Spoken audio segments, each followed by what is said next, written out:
So I heard a story this week about a champion trotting horse called MJB Got Faith. The story that I heard starts with a 5-year-old girl who had a vision from the Lord. And in her vision, she saw a large horse and a small horse, and the small horse had a medal around its neck. So she drew a picture of it, took it to her parents, and said, "You need to buy me a horse." They said, "We're not going to buy you a horse. We don't have money for a horse, and we're not buying one." Well, year after year, she asked for this horse, and they kept saying no. When she was about 9, I believe, her grandfather passed away, and her parents said, it would probably help her with the grieving process if we bought her a horse. So they let her pick out the horse. Her dad went to the auction and bought the horse. And when they got the horse home, they found out the horse was pregnant. So now they have this beautiful mare who now has a foal, little boy. And she said, "Okay, we need to teach this horse how to race." And her parents said, "We're not going to teach this horse how to race. This horse has a limp in its gait.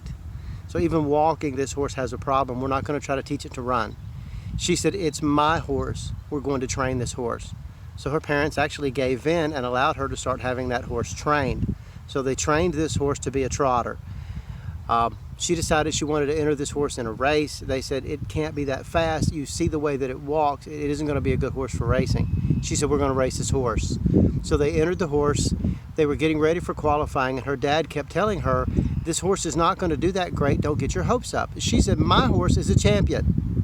And he said, "No, it can't be." And finally she looked at her dad and said, "The Bible says that we are to call things that are not as though they were.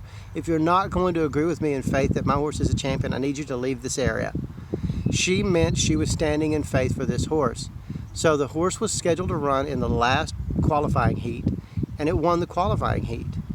Now her little horse with a limp, the blessing that came from a blessing, won its first 5 races.